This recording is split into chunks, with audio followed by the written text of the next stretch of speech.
La llamada llegó al destacamento a las 6:42 de la tarde, justo cuando el cielo empezaba a oscurecerse detrás de las montañas. Yo estaba terminando de llenar un informe cuando el teniente Ramírez apareció en la puerta con una expresión que me hizo levantar la cabeza de inmediato. «Tenemos un ataque», dijo. «Una niña». Sentí esa presión fría que se instala en el estómago cuando algo no encaja. «¿Está viva?» «Sí, pero muy asustada». El incidente había ocurrido en la finca de los Roldán, al final del viejo sendero de los cafetales. El lugar estaba a poco más de 10 kilómetros del punto donde días antes habíamos encontrado la camioneta sepultada por el deslave. Demasiado cerca. Conduje hasta allá con las luces de la patrulla cortando la neblina que comenzaba a bajar desde las montañas. El camino de tierra estaba húmedo y el barro se pegaba a las ruedas como si quisiera detener el vehículo. Cuando llegué, la casa estaba iluminada por una cadena de luces navideñas colgadas en la galería. Parpadeaban lentamente en rojo y verde, lanzando reflejos extraños sobre el patio oscuro. Había algo perturbador en esa imagen. Adentro me recibió don Mateo Roldán, un hombre grande de manos ásperas y mirada cansada. «Está en la cocina con su mamá», me dijo. «No deja de temblar desde que llegó». La cocina estaba cálida. El fogón encendido llenaba el aire con olor a café y jengibre. La niña, Lucía, estaba sentada en el regazo de su madre, envuelta en una manta gruesa. Tenía unos 9 años y los ojos demasiado abiertos para alguien de su edad. En el suelo, cerca de la estufa, descansaba Tango, el perro de la familia. Era un mestizo grande de pelaje oscuro. Tenía una venda en la pata trasera y manchas de sangre seca alrededor del vendaje. Me senté frente a la niña con cuidado. «Hola, Lucía», le dije. «Necesito que me cuentes qué pasó». Durante unos segundos no respondió. Solo miraba la mesa. Luego habló. Venía caminando desde la casa de mi amiga.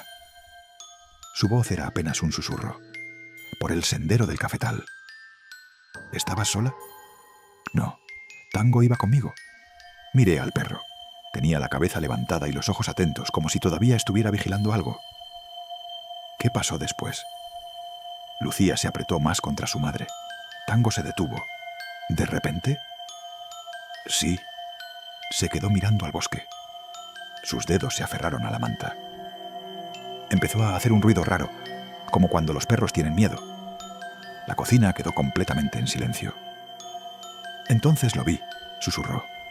¿Qué viste? Lucía levantó la mirada.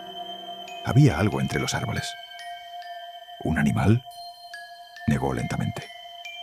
Parecía un hombre, pero no estaba bien. Sentí un escalofrío subir por la espalda. ¿Qué quieres decir con eso? Se movía raro, como si no supiera caminar. Su respiración empezó a acelerarse. A veces estaba parado y a veces iba en 4 patas. Don Mateo dejó escapar una maldición en voz baja. Luego salió del bosque, continuó la niña, y empezó a correr hacia nosotros. Lucía comenzó a llorar. Tango saltó sobre él, lo mordió, y yo corrí. La madre la abrazó con fuerza. Corrí hasta la casa, sollozó. No miré atrás. Don Mateo me explicó que el perro llegó unos 20 minutos después, arrastrándose por los escalones de la galería. Tenía varias heridas profundas. El veterinario había venido de urgencia para coserlo. Antes de irme caminé hasta el sendero con mi linterna. El suelo estaba revuelto.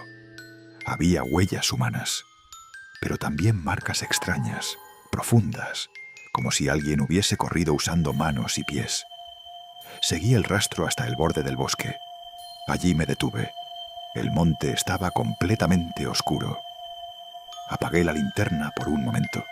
Escuché. Al principio, nada. Luego lo oí. Un sonido lento, húmedo.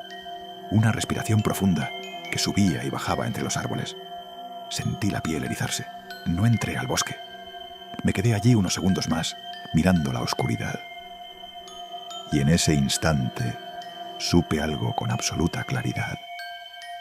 Aquello que había salido de la camioneta en la montaña seguía vivo y seguía teniendo hambre. Pasaron 3 noches antes de que volviera a encontrarme con él. Para entonces ya conocíamos la verdad. Los análisis forenses habían confirmado lo que nadie quería decir en voz alta. Las marcas de dientes encontradas en los cuerpos de la familia coincidían con los registros dentales del padre. Eduardo Salcedo había estado atrapado con su familia dentro de la camioneta durante días después del deslave, sin comida, sin ayuda, sin salida. El hambre había hecho lo que siempre hace con los hombres cuando desaparecen las reglas. Después de aquello se internó en el monte, y algo dentro de él se rompió para siempre. La noche que lo vi, decidí ir solo. No pedí refuerzos. Sabía que si llegábamos con patrullas y luces, nunca aparecería.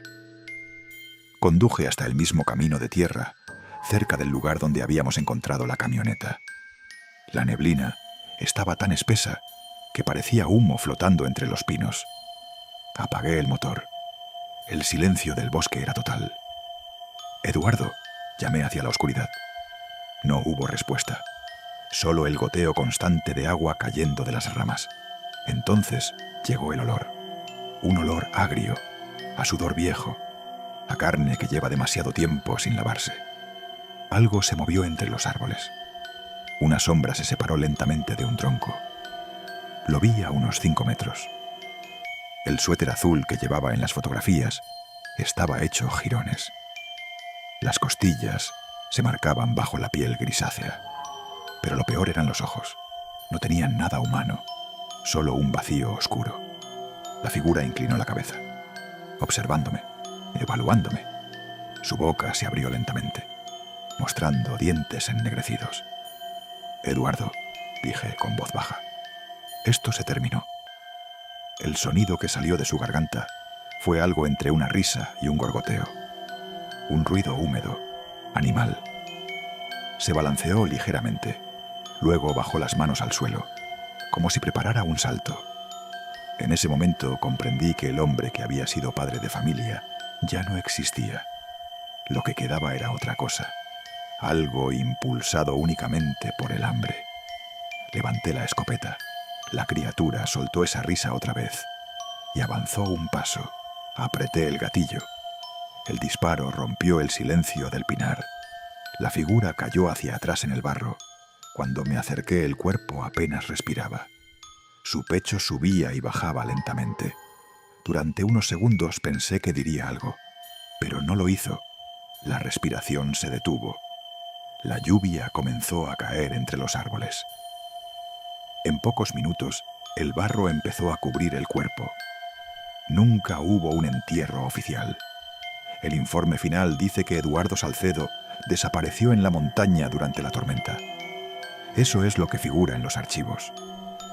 Pero yo sé lo que vi esa noche. Y a veces, cuando conduzco por ese camino y la neblina baja demasiado rápido entre los pinos, apago el motor por un momento. Porque en el silencio del bosque todavía se escucha algo.